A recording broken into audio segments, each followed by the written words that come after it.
This episode has been brought to you by JustNForm.com. If you're tired of being censored, tired of having your data stolen and sold, go to JustNForm.com, a social media site where all voices are welcome. Damn it, Bernie. People know, if you've been following this channel, you know that there are two things that I have been pretty loyal to and pretty consistent with. I do believe that Bernie Sanders is a good person. I do believe that he is one of the best candidates in the Democratic primary election, or he will be. I do believe he has the best of intentions. But there's one thing that I believe, or one thing that I believe in, more than any of those things. And that is holding our leaders accountable. And for me personally, because this is something I have preached consistently for as long as you all have been watching this channel, is before I tell anyone else to clean up their house, before I say anything about the Republican Party, before I say anything about the Green Party, the Democratic Party, or even the Libertarian Party, I'm an independent, and I'm a progressive, and right now, Bernie Sanders is representative of the progressive movement because he really did initiate it, to the extent that we've seen it initiated to today, with as far as the organizational side is concerned. That's why it pisses me off that he forces me, backs me into a corner as a journalist with integrity to do these videos.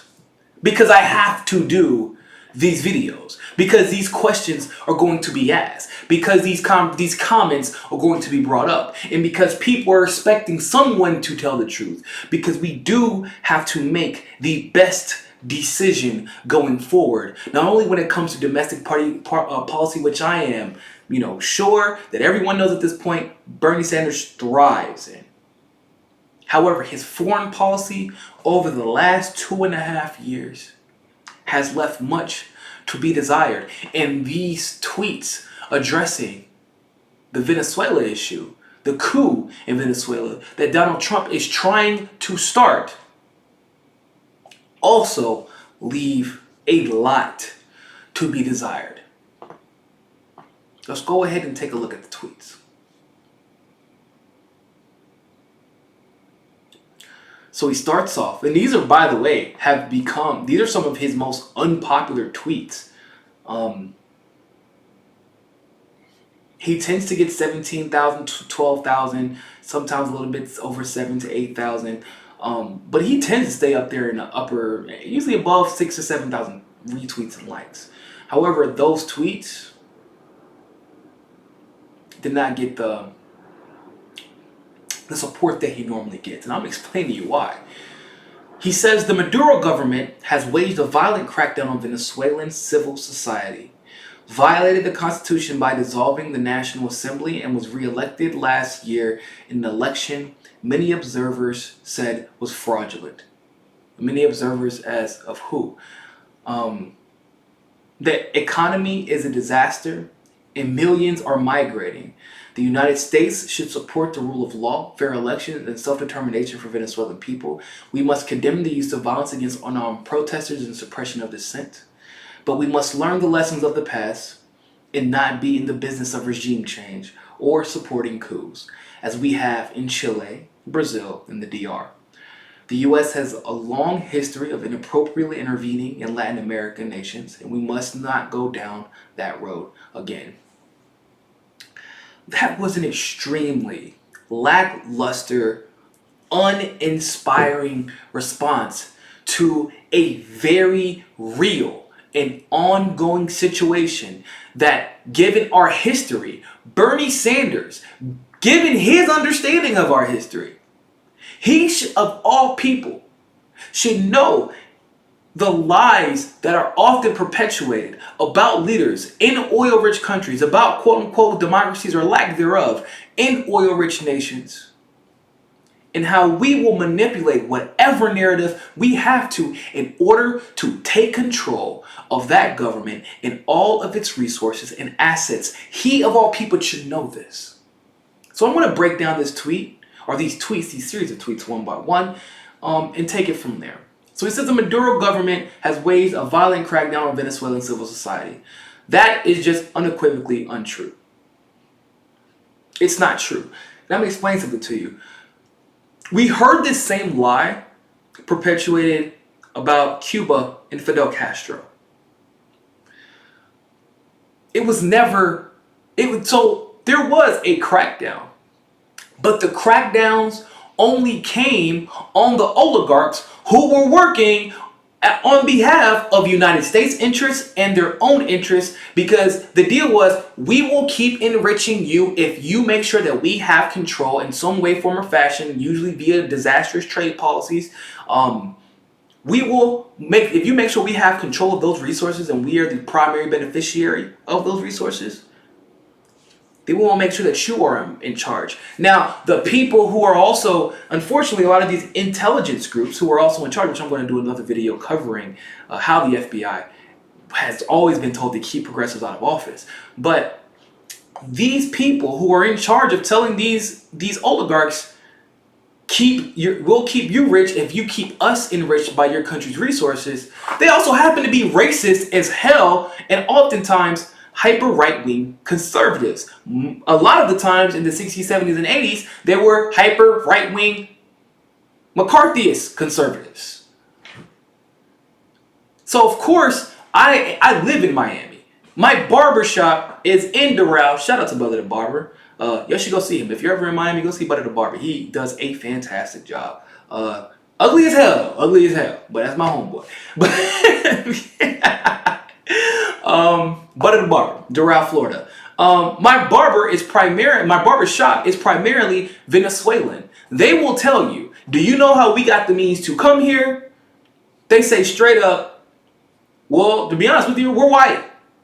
We're from upper middle class to middle class families, and we had the resources to come here. It isn't like we were suffering in Venezuela, but it was too problematic to stay there because the relationship between the oligarchy and the government became too strenuous. Now, they had the resources to run. They didn't necessarily want to run, but they had the resources to run. Now, the black community in Venezuela, which is very existent, does not feel this quote-unquote crackdown and primarily support Maduro. I wonder why. Because the oligarchy, like in every other country in the world, does not support nor uplift the black community. In fact, most of the time, they maintain their riches by suppressing the success of the black community, and the black community suffers from the oligarchs. So no, there wasn't a violent crackdown on Venezuelan civil society. There has been a violent crackdown, however, not violent, excuse me. There has been a crackdown, not a violent one, but a crackdown on the oligarchs of Venezuela. And I'm going to explain to you exactly how Bernie Sanders has the ability to figure all this stuff out. He says that he violated the Constitution by dissolving the National Assembly and was reelected last year in an election. By the way, the reason why he had to do that was because we had paid too many people off in the National Assembly. Just want to let you all know that. And if you would like me to do a video about that, let me know in the comments below. He was reelected last year in an election many observers said was fraudulent. Who are the observers? The United States, who has driven Venezuela into an inflated economy because we are responsible for 70% of their inflation because of our exchange rate with their currency. We basically can determine any economy in South America to be legitimate or illegitimate because of our disastrous trade policies. So basically, what Bernie Sanders is saying is that he agrees with Donald Trump, because that's the observer that he is primarily referring to. If we're talking about transparency, well, the transparency organization that was hired to determine whether or not these elections are legitimate were paid by United States and England and Exxon and Shell. And what does Venezuela have a lot of that we want? Oil. What a surprise. And every leader that's democratically elected that will not capitulate to what the American oligarchy wants, all of a sudden is a dangerous maniacal dictator. Every single time. We've seen this pattern over and over and over and over and over and over and over and over and over and over and over and over and over and over and over and over and over again. Over and over. And Bernie Sanders should know this. Saying the use of violence against unarmed protesters and suppression of dissent. If you look in the streets right now, the people that are marching for Maduro. And there are people on the ground confirming this. And then he goes on to say, which I do support, but we must learn the lessons of the past and not be in the business of regime change or supporting coups as we have in Chile, Guatemala, Brazil, and the DR. So let me just explain something. Bernie Sanders has more than enough access to legitimate media sources. He knows who Abby Martin is. He knows who. He knows what the Empire Files are. He knows what Telesur is.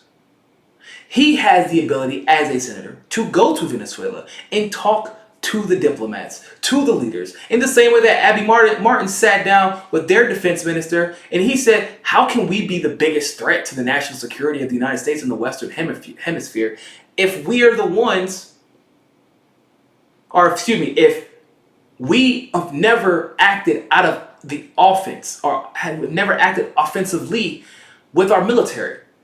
We've only acted in defense. When have we ever invaded another nation? Whereas the United States has invaded damn near every nation in South America and Central America. Damn near. If we haven't invaded it outright, we've definitely established coups and sent special forces there.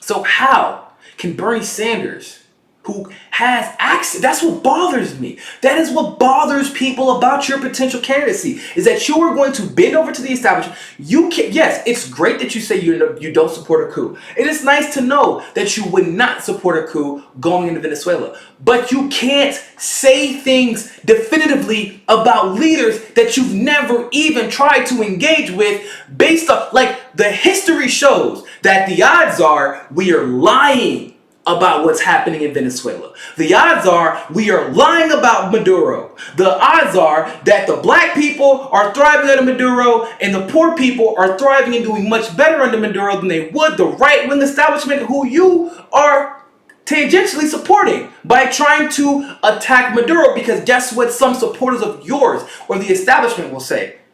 Well, Bernie Sanders said that Maduro's a bad guy, so why isn't it good that he's out? Don't try to follow up with some BS about self-determination. Then you say it is up to the people of Venezuela to determine whether or not Maduro is or is not a good president. It is not up to Bernie Sanders. It is not up to Donald Trump. Especially because we know the answers that you give respectively will affect in some way, form, or fashion whether or not people do or do not want to pursue some type of coup d'etat in Venezuela. As a person who preaches to be a democratic socialist, you cannot say things like this knowing the bad rap that Venezuela gets, because people believe that it is a socialism that is causing the problems in that country when it is not. Their oil supply just recently became state-owned because it was not nationalized and it was actually causing people to suffer because of it. Their success as a nation economically became prominent and they became a threat when their oil supply did become nationalized, and Hugo Chavez fired the private industry, a lot of the figureheads in the private industry who were trying to cut off the country and its people from oil resources in order to punish Maduro and to punish Chavez for ever thinking that it was a good idea to make sure that the people benefited off of the oil in their country. Can you believe that? You can't get things like this wrong when you have access. When you have access that nobody else has.